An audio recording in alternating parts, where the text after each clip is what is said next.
공통국어 1 통합편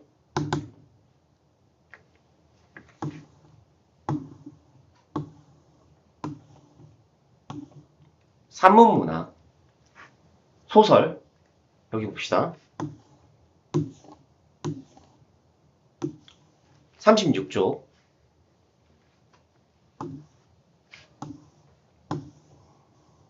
자, 개념 따라잡기인데 절반 정도는 다 아는 내용이야. 그래서 빨리빨리 볼게. 소설의 3요소, 주제, 구성, 문체. 이거 중학교 때도 배웠던 거야. 소설 구성의 3요소는 뭐야? 인물, 사건, 배경. 기억나지? 그치? 이거는 그냥 이렇게만 보고 넘어가자. 자, 소설의 3요소, 주제, 구성, 문체다. 주제 구성은 뭐 잘 알 거고, 문체는 문장 표현이다. 그리고 이 구성만 다시 또 구분이 되지. 이 구성만 따로 또 3요소로 나눌 수가 있어. 어떻게?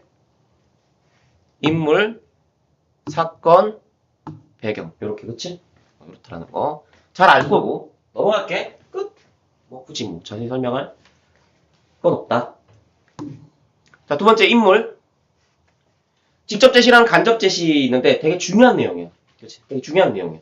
중요한 내용인데 직접 제시 방법만 확인하자. 직접 제시 방법만. 자, 직접 제시랑 간접 제시 방법만 한번 확인해볼게. 자, 직접 제시. 말 그대로 직접적으로 이제 언급을 한다라는 거지. 어떻게 언급을 하냐라는 게 중요한 건데 요약, 설명, 논평의 방법을 사용한대. 간단하게 얘기하면 뭐야? 서술자의 서술이라는 거야, 이게. 서술자의 서술이 요약, 설명, 논평으로 한다라는 거지. 그거야. 그 다음에 간접적 제시 볼게. 간접적 제시. 말 그대로 간접적으로 제시하는 건데 이거는 어떤 방법을 사용하냐. 외양묘사, 대화, 하나 더 있어. 행동. 인물의 행동을 설명하는 거. 이것도 포함돼. 인물의 행동도 포함된다. 참고로 좀 알아두면 되고. 요런 게 간접 제시다. 서술자가 직접적으로 뭔가 서술하면은 직접 제시야. 서술자가 직접적으로 서술하지 않고 뭔가 외양묘사라든지 그 다음에 대화라든지 인물의 행동으로서 뭔가 진행하려고 한다. 그러면 간접 제시가 되는 거야. 별거 없어. 구분하는 건 그렇게 어렵지 않거다라는 거. 근데 문제로는 자주 나오지. 넘어갈게. 이런 건 그냥 읽어보면 될 것 같고 인물의 성격, 인물의 심리, 인물의 태도 이런 거 그냥 읽어보면 될 것 같고 갈등 넘어갈게. 갈등 뭐 모르는 사람 없잖아. 그치? 갈등 넘어갈게. 자, 근데 하지만 우리가 중요하게 봐야 될 거 갈등의 유형은 봐야겠네. 그치? 갈등의 유형은 확인해야겠지? 자, 갈등의 유형 한번 확인해 볼게. 내적 갈등이야? 기본적으로 내적 갈등이랑 외부적 갈등으로 분류된다. 그치? 내적 갈등이랑 외적 갈등으로 분류된다. 뭔가 고민을 하고 있거나 내 안에서 선택을 하게 돼야 되는 그런 상황. 그런 게 전부 다 내적 갈등이지. 그치? 외적 갈등 유형. 뭐가 제일 많이 나와? 인물과 인물 간의 갈등이 제일 많이 나오지. 자, 그다음 지금 나와 있는 게 인물과 사회 갈등, 인물과 운명의 갈등, 인물과 자연의 갈등 있었는데 우리 지난 시간에 고전소설을 한번 했었잖아. 그치?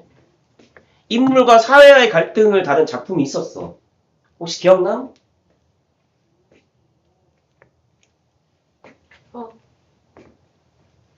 춘향. 예스. 왜 춘향전이 왜 이걸까? 인물과 사회 갈등. 왜 춘향전이 인물과 사회의 갈등일까? 사대부. 그렇지, 그렇지. 춘향, 저기 봐, 이몽룡 사대부잖아. 춘향이는 천인 출신이잖아. 그치, 기생이잖아, 기녀잖아. 신분제라는 사회 갈등. 그치? 인물과 그 신분제에 가로막혀서 이 춘향과 성춘향과 이몽룡의 어떤 그 사랑이 이루어지지 못하는 장애물이 바로 사회구조였잖아. 그치? 그 장애물이 바로 사회구조였잖아. 신분제 사회라는 사회구조. 인물과 운명의 갈등, 뭐 이런 것도 있고, 그 다음에 인물과 자연의 갈등. 보통 요게 제일 많이 나와. 그치? 그리고 간혹 요거 좀 많이 나오는 편이고, 여기랑 여기는 좀 잘 안 나오는 편이야. 인물과 운명 간의 갈등. 고전소설의 인물과 운명의 갈등이 나오지. 어떤 형태로 나오냐. 너는 이렇게 될 운명이라고 얘기를 해줘. 너는 이렇게 될 운명인데, 그거를 누가 가스라이팅처럼 얘기를 해.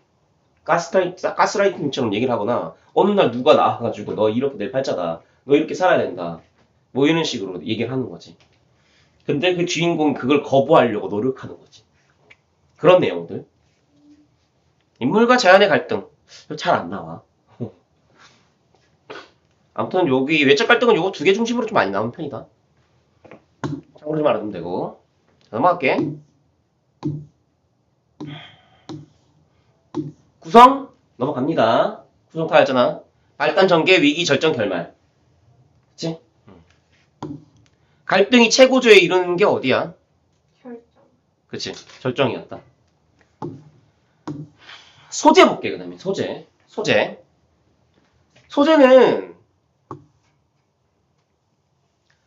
소재의 개념은 뭐 그냥 넘어가면 될 것 같고. 기능을 볼게, 기능만 볼게. 기능은 지금 갈등의 유발과 해소 나와 있네. 갈등의 유발과 해소.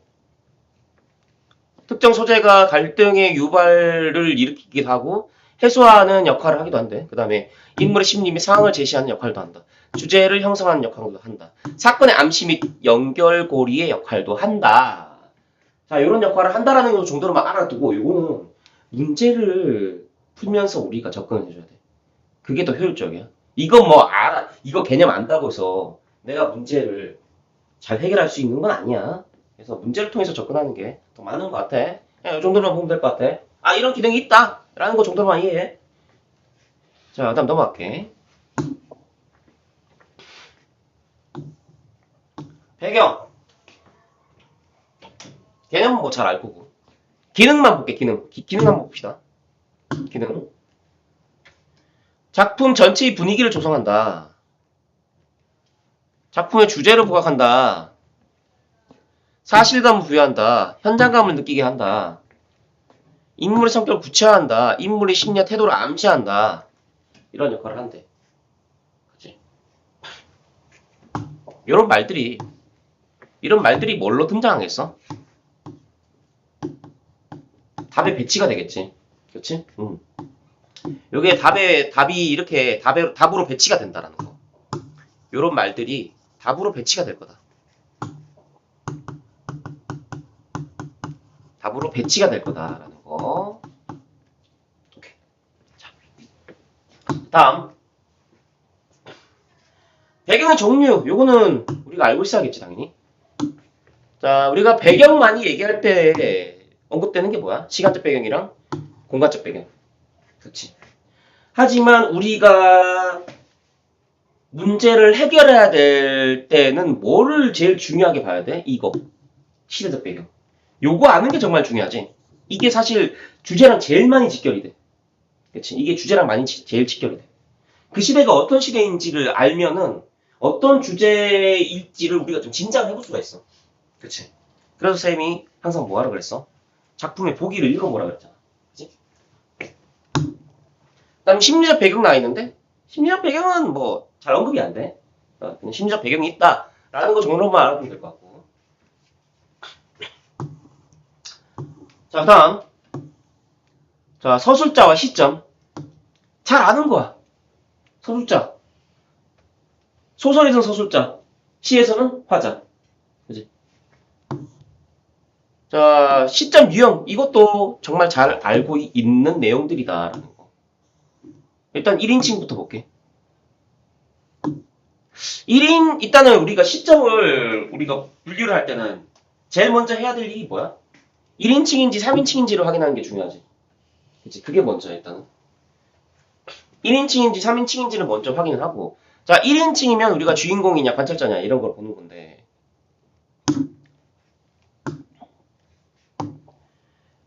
1인칭에 한해서 1인칭 주인공 시점이 내면 세계를 더 잘 서술할까? 아니면 1인칭 관찰자 시점이 내면 세계를 더 잘 서술할까? 1인칭 주인공 시점이 내면 세계를 훨씬 더 잘 서술할 수 있어. 참고로 좀 알아두면 되고.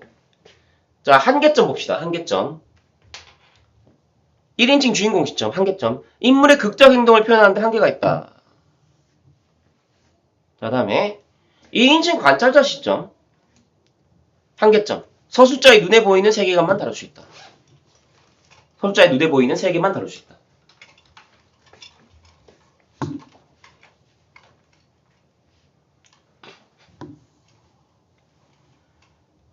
그 다음에 그리고 1인칭 관찰자 시점 같은 경우에는 이게 또 어떤 게 많이 나오냐. 가끔씩 이런 관찰자들이 많이 나오지. 이 관찰자가 누구냐에 따라서 굉장히 좀 이야기의 분위기, 느낌이 좀 달라질 수가 있어. 예를 들어서 이런 거. 사랑 손님과 어머니. 사랑 손님과 어머니. 여기서의 어머니가 과부지. 그치? 사랑 손님은 그 아버지의 친구였나? 누구의 친구였지? 하여튼, 그치? 그 사랑방의 손님으로 있는 그 어떤 남성. 그치? 남자. 그 남자와 어머니의 미묘한 어떤 관계. 그치? 그 미묘한 관계를 오키라는 어린아이의 시선으로 보는 거잖아. 그치? 그런 서술자를 우리가 뭐라고 불러? 믿을 수 없는 화자, 믿을 수 없는 서술자, 이렇게만 얘기를 해. 그 관찰자가 누구냐에 따라서 분위기가 달라질 수 있다라는 거. 그래서 여기에 등장하는 오키는 믿을 수 없는 화자, 믿을 수 없는 화자, 혹은 서술자다. 그래서 일시 관찰자 시점은 이런 믿을 수 없는 화자, 믿을 수 없는 서술자가 등장하는 경우도 있다라는 거 참고로 좀 알아두면 될 것 같고. 자, 그다음에 전지적 작가 시점, 작가 관찰자 시점도 있고. 일단 요거 물어볼게. 인물의 심리를 모두 꿰뚫어 볼 수 있는 시점은 뭘까? 이거야, 이거야. 전지적 작가 시점이야, 작가 관찰자 시점이야. 당연히 전지적 작가 시점이겠지. 그치? 인물의 모든 심리를, 내면 세계를 다 꿰뚫어 볼 수 있는 시점은 전지적 작가 시점이다. 자, 그리고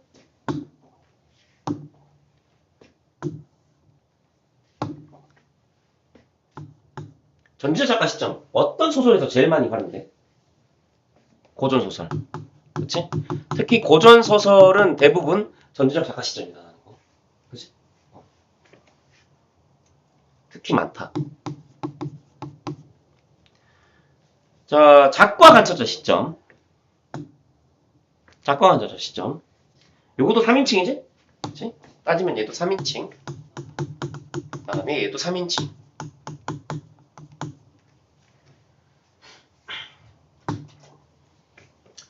자, 객관적으로 전달한다. 객관적으로 전달한다. 작가 관찰자 시점은 독자의 상상력을 자극하고, 전지적 작가 시점은 독자의 상상력을 제한해. 이런 차이가 있다. 그게 좀 상반된다라는 거 좀 알아두면 될 것 같고. 자, 근데 문제점이 뭐야? 전지적 작가 시점은 인물의 내면 세계, 외부 사건까지 다 전달이 가능하지. 하지만 작가 관찰자 시점은 내면 세계를 직접적으로 보여준 데는 한계가 있다라고 얘기를 하고 있네. 그치? 그래서 전지적 작가 시점의 장점이 작가 관찰자 시점에서는 단점이 되고, 그치? 작가 관찰자 시점의 단점이 전지적 작가 시점에서는 장점이 될 수 있다. 그렇다는 거 좀 알아두면 될 것 같아. 자, 넘어갈게요. 다음에 서술 방식. 소설 묘사 대화. 얘기 안 할게. 그때 넘어갈게. 뭐 굳이 뭘. 넘어갈게. 묘사는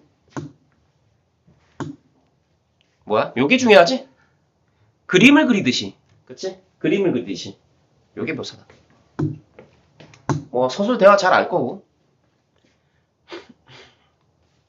그리고 대화에 많이 주목을 좀 해줘야 돼. 이유는 뭐야? 인물의 성격과 심리를 잘 알 수 있기 때문에. 그치? 대화는 인물의 성격과 심리를 잘 알 수 있기 때문에 이 대화를 통해서 이걸 파악할 수 있어야겠다라는 거. 그치? 자, 다음. 문체와 어조 볼게. 문체와 어조. 문체는 뭐야? 표현 방식을 얘기하는 거야. 그치? 개념은 본인들이 읽어보시면 될 것 같고. 종류 볼게. 종류. 자, 문장이 짧은 문체 나와있네. 문장이 짧은 문체. 이런 걸 우리 뭐라고 많이 얘기해? 다른 말로. 간결체라고도 얘기하지? 그치? 간결체라고 얘기하고. 문장이 긴 문체, 만연체라고도 얘기하지? 그치? 참고로 좀 알아두면 되겠다. 그 다음에, 토속적 문체. 토속적 문체는 향토성과 상시성을 높인다. 왜? 사투리를 사용하니까. 그치? 사투리를 사용하니까. 우리가 지방을 가거나 고향을 가. 뭘 느낄 수 있어? 토속적인 정서, 토속적인 그런 느낌, 분위기를 받을 수가 있는 거지. 자, 다음. 예스러운 문체. 고 한자 많이 사용한대. 얘는 예스러운 문체는 고나 한자 많이 사용한대. 문어적 문체. 줄여서 뭐라 그래? 문어체라고도 얘기하지? 줄여서 문어체라고도 얘기를 해.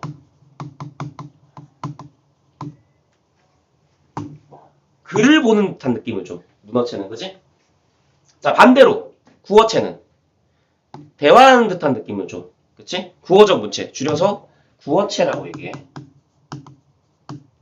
지금 잘 보면 간결체, 만연체가 서로 대조되고 문어체, 구어체가 서로 대조가 돼. 이렇다라는 거 좀 알아두면 될 것 같고. 자, 그 다음에 감각적 문체랑 관념적 문체가 나와 있는데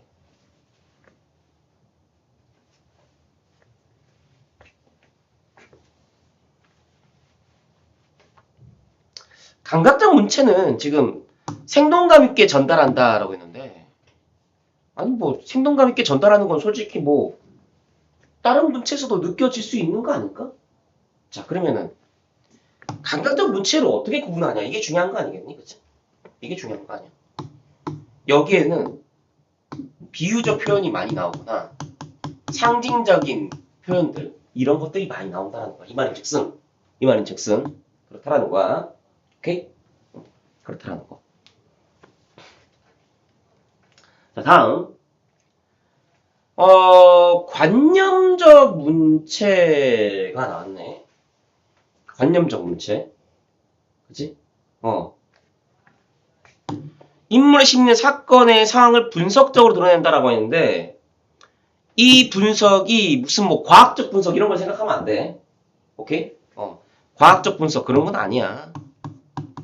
과학적 분석 이런 게 아니야. 이 관념적 문체의 예를 잠깐 들어줄게. 이 관념적 문체. 잠깐 좀 볼 테니까 지금 확인 좀 해볼게. 관념적 문체. 자, 관념, 일단 기본적으로 관념이라는 게 무슨 말이야? 추상적이다라는 거지.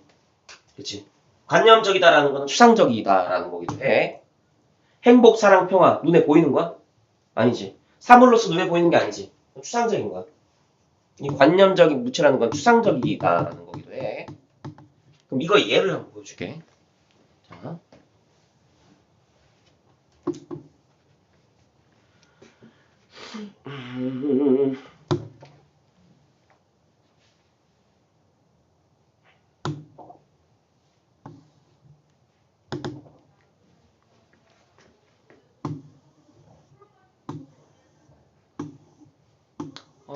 지금 자 임철우의 아버지의 땅이라는 작품이야. 임철우 선생의 아버지의 땅이라는 작품이야. 오케이? 아버지의 땅이라는 작품이고 자 요 부분을 한번 읽어볼 건데 내가 저번에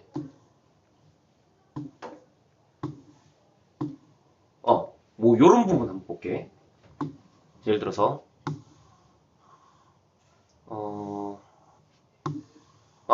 요 부분만 한번 읽어볼게.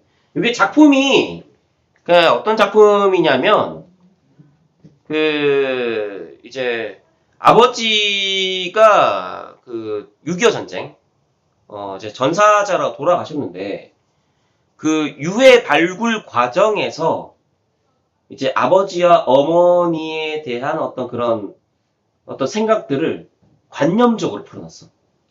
관념적으로 풀어놨어. 한번 읽어볼게.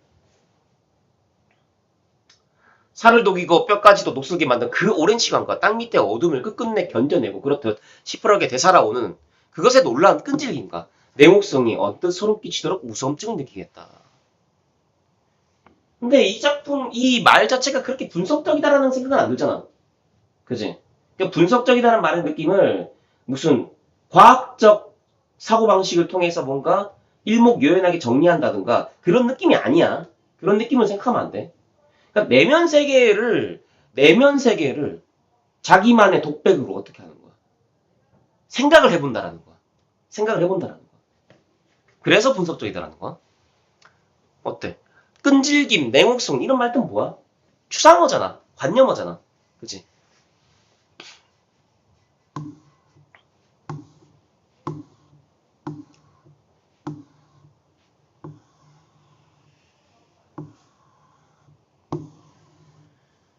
자, 그래서 내적 독백일수록 관념적이고 추상적인 서술일 수 있다. 내적 독백이 많다? 그 말은 무슨 관념적 문체가 많이 사용될 수 있다라는 말이야. 추상어랑 관념어가 많이 동원될 수 있다. 라는 거. 자, 참고로 좀 알아두면 될 것 같아. 다시.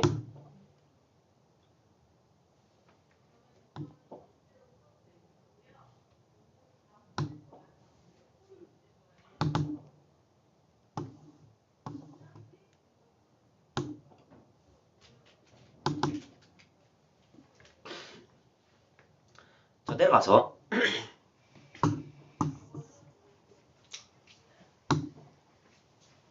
자, 문체 다 확인했고. 이 문체를 통해서 작가의 개성을 느낄 수 있다. 요거는 좀 받아야 될 것 같아. 자, 문체를 통해 작가의 개성을 느낄 수 있다. 그 작품의 개성적인 것은 문체를 통해서 확인할 수 있다는 거. 자, 그 다음에 어조의 개념과 종류. 요거 볼게. 어조의 개념과 종류. 개념은 뭐 알아서 보시고. 자, 그 다음에 종류. 해학적 어조. 뭐야? 제일 큰 포인트가 뭐야? 키워드가 뭐야? 해학은 곧 뭐다? 우승이다. 그지? 풍자적 어조. 부정적인 대상을 다른 것에 빗대어 공격하는 어조. 그러니까 비판적인 거지. 자, 근데 밑에 보면은 비판적 어조가 나와있어. 무슨 차이냐? 그러니까 이것도 풍자도 비판적인 특징이 있는데 비판적 태도가 있는 건데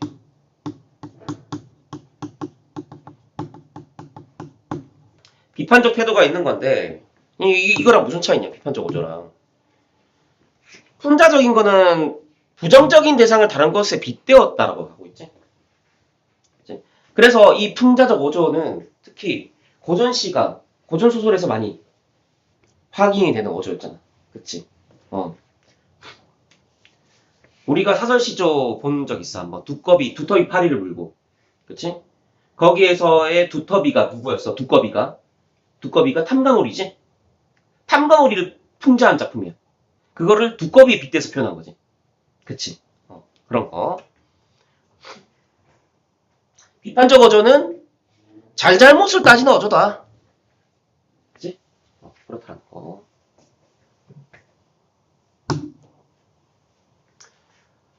자, 냉소적 어조. 비웃음이지? 왜? 차가운 웃음이기 때문에. 냉소가 뭐야? 냉이 차갑다라는 거야. 소는 웃음이야.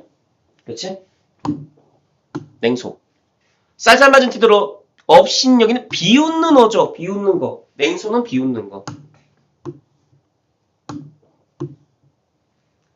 너네들이 많이 하는 거야. 냉소적 어조. 잘 되겠다. 빨리 웃었잖아 지금. 방금 비웃는 그 비웃음이었잖아. 비웃었어 방금. 재밌어서 웃지 않았잖아, 그치? 냉소적 오조야. 냉소적 웃음, 냉소였어 방금. 오케이? 방금 그게 냉소였다. 반어적 오조. 이거 우리 춘향전 할 때도 봤었잖아. 춘향이가 갑자기 뭐래? 내려오는 그 관리마다 명관이다. 명관이로구나. 내려오는 장관마다 명관이로구나. 명관이 무슨 말이야? 이름난 관리지? 근데 이름난 관리가 아니잖아. 그치? 물론, 그때까지만 해도 춘향이가 이몽룡이 그 새롭게 부임한 어사또가, 암행어사로 새롭게 부임한 어사또가 이몽룡인 건 몰랐지. 니도 똑같은 새끼구나. 그 맥락으로 말한 거 아니야. 내려오는 장관마다 명관이구나. 얘기했던 게. 자, 그래서, 자, 반어적 어조는 그런 걸 얘기하는 거다라는 거. 반어적 어조 뭐, 잘 알 거고. 자, 이렇게 해악, 풍자, 비판, 냉소, 반어. 이런 어조들 잘 좀 확인해 주면 될 것 같고. 자, 그 다음에, 끝났네. 잠깐 쉴게. 잠깐 좀 쉬었다 갈게.